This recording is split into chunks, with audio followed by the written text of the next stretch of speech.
परमेश्वर ने हमारे जीवन में एक नया साल दिया है और इस साल जो हमारा उद्देश्य है या थीम है वो है एडवांस।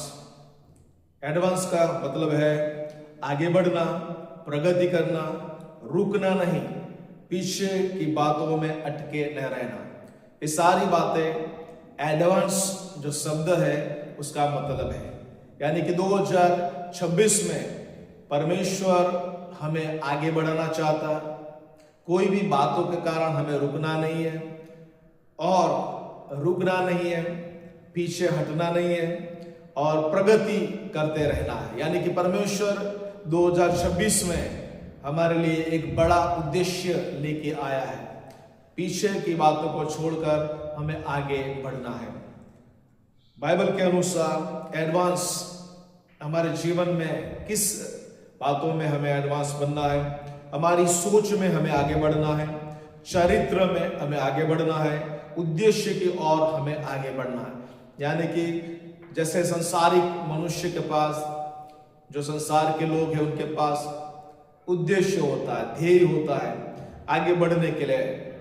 यदि उनका बिजनेस कम चलता है तो ज्यादा बढ़ने के लिए वो प्रगति करते हैं। उसी रीति से हर एक के जीवन में आगे बढ़ने की तमन्ना होती है। वैसे हमें परमेश्वर के दास और दासी होने के नाते, परमेश्वर के लोगों होने के नाते परमेश्वर की यही इच्छा है कि हम परिपक्व होते जाए, प्रगति में आगे बढ़ते जाए। और इसलिए 2026 में परमेश्वर आपको और मुझे आगे बढ़ाना चाहता है।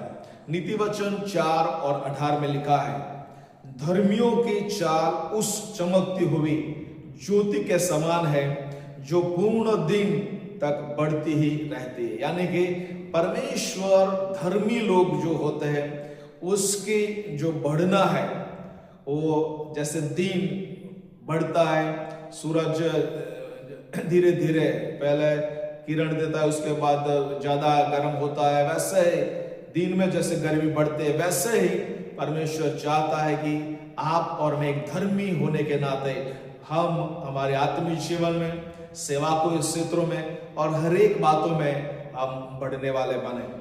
यदि सत्य यह है जो जीवित है वह बढ़ता है, आप और मैं जीवित है और परमेश्वर की इच्छा है कि आप और मैं आत्मिक जीवन में बढ़ने पाए, सेवा के क्षेत्रों में बढ़ने पाए। जो पिछले साल नहीं हुआ परमेश्वर इस साल और भी बढ़ाना चाहता है, और जो नहीं बढ़ता वह ठहर जाता है। जैसे तालाब का पानी एक जगह पर ठहर जाता है तो उसमें बहुत सारी गंदगी और बहुत सारी बातें वहां पर होने लगती उस पानी में, लेकिन जो पानी बहता रहता है, आगे बढ़ता रहता है, वो शुद्ध होता है, वो पीने लायक भी होता है और अच्छा होता है। और इसीलिए परमेश्वर चाहता है कि हम ठहरे ना जाए एक जगह पर, लेकिन 2026 में हम हर एक बातों में आगे बढ़ने वाले बने। जब इजरायली लोगों को यहोशू लेके आ गया यरीको के पहले, तो वहां पर वो लोग ठहरे गए। बाद में परमेश्वर उसकी मुलाकात करते हैं और कहा कि जैसे मैं मूसा के साथ था वैसा तुम्हारे साथ रहूंगा, लेकिन तुम्हें अभी युद्ध करना पड़ेगा। हालेलुया। तो परमेश्वर हमें ठहरने के लिए नहीं बुलाया, लेकिन परमेश्वर ने हमें आगे बढ़ने के लिए बुलाया है। बाइबल में एडवांस का केवल बाहरी सफलता नहीं है बल्कि आत्मिक प्रगति भी है। ओके, एडवांस का मतलब यही नहीं है कि हम संसार की रीति से बढ़े, सफलता में आगे बढ़े, लेकिन आत्मिक प्रगति में आपको और मुझे ये 2026 में बढ़ना होगा। मत्ती 6 और 33 में लिखा है, पहले हमें परमेश्वर के राज्य और उसकी धार्मिकता में बढ़ना है। हालेलुया। दूसरा कुरिन्थी 3:18 में लिखा है, और महिमा से महिमा की ओर बदलते जाने के परमेश्वर के दास पौलुस वहां पर लिखते हैं।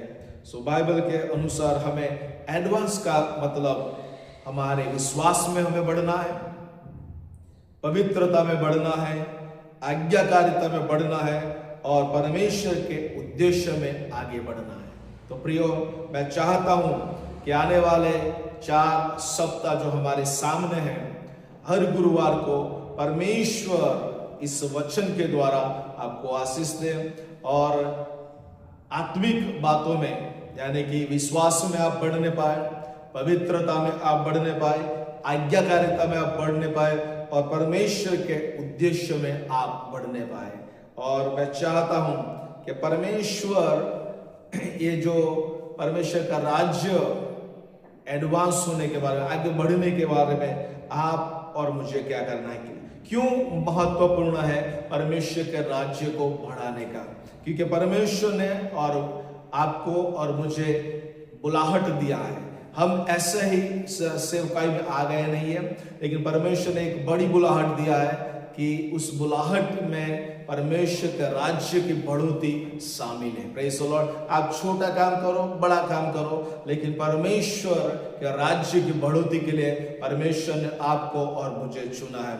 और इसीलिए पहला कुरिन्थी 15:58 में लिखा है, प्रभु के काम में सदा बढ़ते जाओ। आपको और मुझे ये 2026 में प्रभु के कामों में और आगे बढ़ना है। हालेलुया। और इसीलिए समय बहुत सीमित है आपके और मेरे पास, और इसीलिए अवसर बार बार नहीं आता। 2025 हमारे सामने चला गया, 2026 हमारे सामने है। समय का हमें सदुपयोग करना है। लोगों को उद्धार दांव पर है। परमेश्वर ने उनके लिए उद्धार की योजना बनाई है, लेकिन लोग अभी शैतान के शिकंजे में हैं और इसलिए प्रभु उनको भी बचाना चाहता है आपके और मेरे माध्यम के द्वारा। ईश्वर की महिमा हमें प्रकट करनी होगी। और अंतिम बात, कलीसिया जीवित और प्रभावी बनती है। 2026 में परमेश्वर का कार्य यदि हम करेंगे, परमेश्वर कलीसिया और भी जीवित और भी प्रभावशाली इस संसार में बनेगी। आइए हमारे जीवन को प्रभु के हाथों में समर्पित करें। प्रभु के राज्य को आगे बढ़ाने के लिए प्रभु ने आपको चुना है। God bless you. प्रभु आपको आशीष दे।